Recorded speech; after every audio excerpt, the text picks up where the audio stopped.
Good afternoon everyone, welcome to Earth Valley Studies. तो आज है 18 फैब 2025।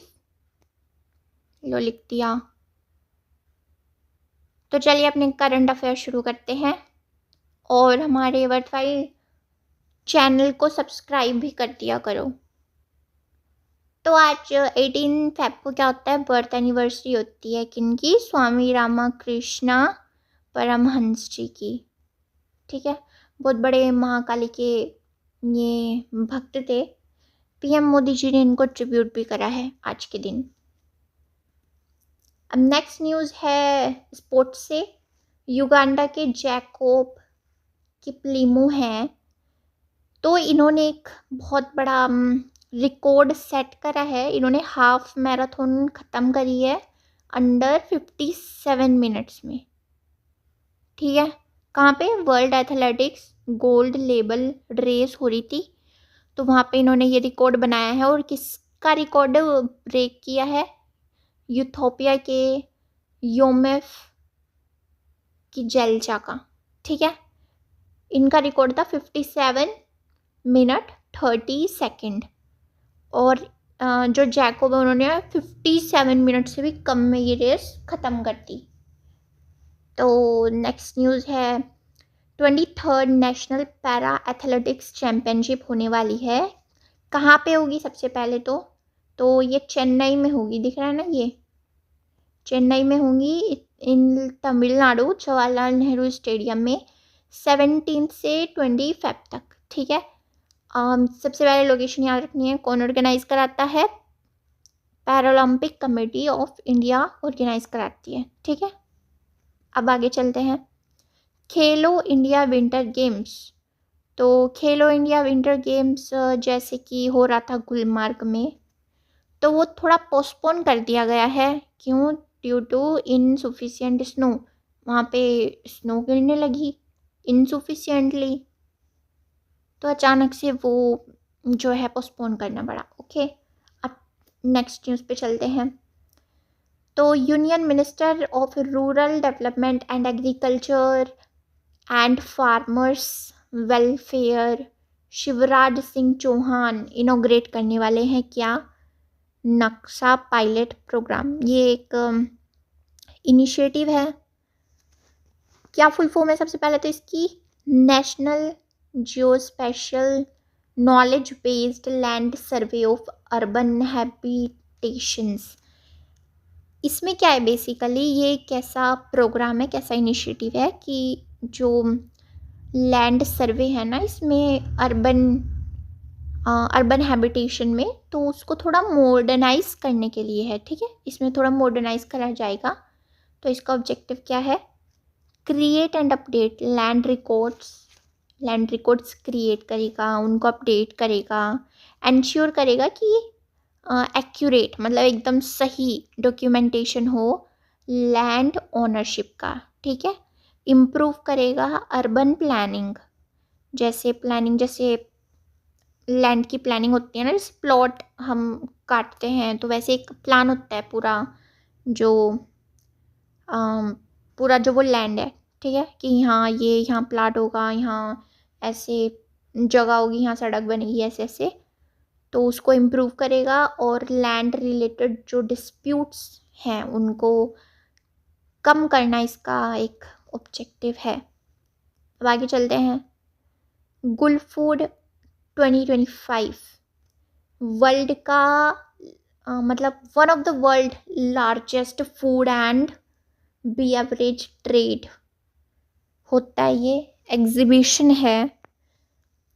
सबसे पहले कहाँ हो रहा है, दुबई वर्ल्ड ट्रेड सेंटर में ये हो रहा है, मतलब दुबई में हो रहा है। ठीक है, बहुत बड़ा एक फूड और बेवरेजेस का ये ट्रेड एग्जीबिशन होता है। लगभग 5500 एग्जिबिटर्स इसमें आ रहे हैं 129 कंट्रीज से। ठीक है, इंडिया को किसने रिप्रेजेंट किया, minister of food processing industries जिनका नाम है चिराग पासवान। तो उन्होंने इनोग्रेट किया इंडियन पैवेलियन को, जो इंडिया की तरफ से अपना शोकेस करने गए थे वहाँ पे, तो उन्होंने उसको इनोग्रेट किया, ठीक है। और एम्फेसाइज किया कि इंडिया अपनी कमिटमेंट, जो इंडिया की कमिटमेंट है ना ग्लोबल पार्टनरशिप में इन फूड प्रोसेसिंग, तो उसको एम्फेसाइज्ड किया, ठीक है। अब आगे चलते हैं। तो 8th इंडियन ओशन कॉन्फ्रेंस कहाँ हुई है? ओमान में हुई है। सबसे पहला क्वेश्चन ये याद रखना है। 8th Indian ocean conference Oman में हुई है। इंडिया को कौन रिप्रेजेंट करके आए हैं वहाँ? एक्सटर्नल अफेयर्स मिनिस्टर हमारे एस जयशंकर जी ने संडे को वो अटेंड की है और एक की नोट डिलीवर किया है, की नोट एड्रेस उसके इनॉग्रल सेशन पे, ठीक है। एम्फेसाइज्ड किया है कि इंडिया का जो कमिटमेंट है टू स्ट्रेथन रीजनल कोऑपरेशन और एक stable and prosperous Indian Ocean region बनाने के लिए और इंडियन ओशन रीजन को स्टेबल करने के लिए थोड़ा इंश्योरिटी दी है, ठीक है। और हमारे एस जयशंकर जी ने और ओमान के जो डिफेंस मिनिस्टर है उन्होंने थोड़े बायलेटरल रिलेशनशिप्स पे भी बात की है।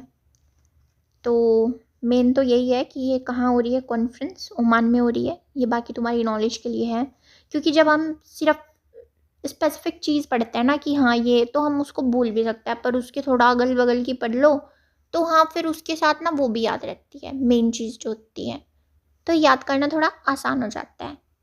तो अब आगे चलते हैं। 6th एडिशन किसका? जॉइंट मिलिट्री एक्सरसाइज है थर्मागार्जन। किस किस के बीच में होती है? इंडिया और जापान के बीच में होती है। फर्स्ट क्वेश्चन, ठीक है। 6th एडिशन है इस बार। सेकंड क्वेश्चन, कहाँ हो रही है? माउंट फूजी पे हो रही है। थर्ड क्वेश्चन, ठीक है। कब से कब तक होगी? फरवरी 25 से मार्च 9 तक होगी।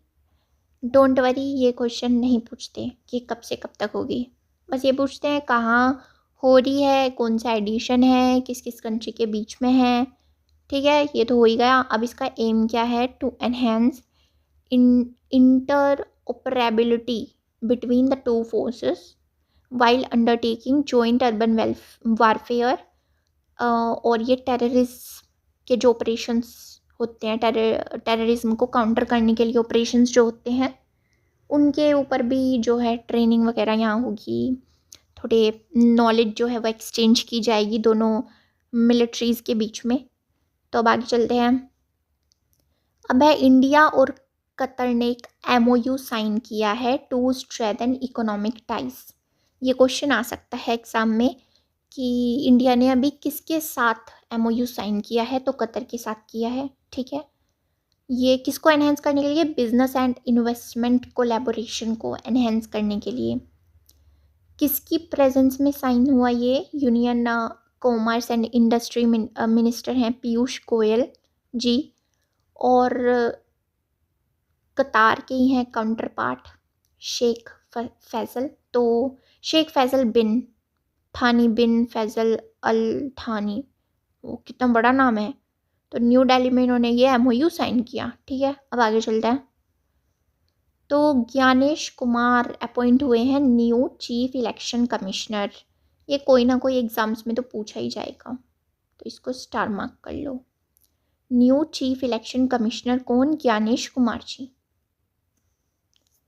अब है इंडिया का 4th generation deep ocean submersible, क्या नाम है इसका? मत्स्य 6000। तो इन्होंने वेट टेस्टिंग बोलते हैं इसको, ये सक्सेसफुली कंप्लीट कर ली है, ठीक है। और किसने डिज़ाइन किया इसको? National institute of ocean technology ने इसको डिज़ाइन किया और डेवलप किया। मत्स्य 6000 को किसका पार्ट था? समुद्रयान प्रोजेक्ट का ये पार्ट था, इसका जो डेवलपमेंट है, ठीक है। So that was all. Thank you. Subscribe our YouTube channel Worthwhile Studies for daily current affairs video.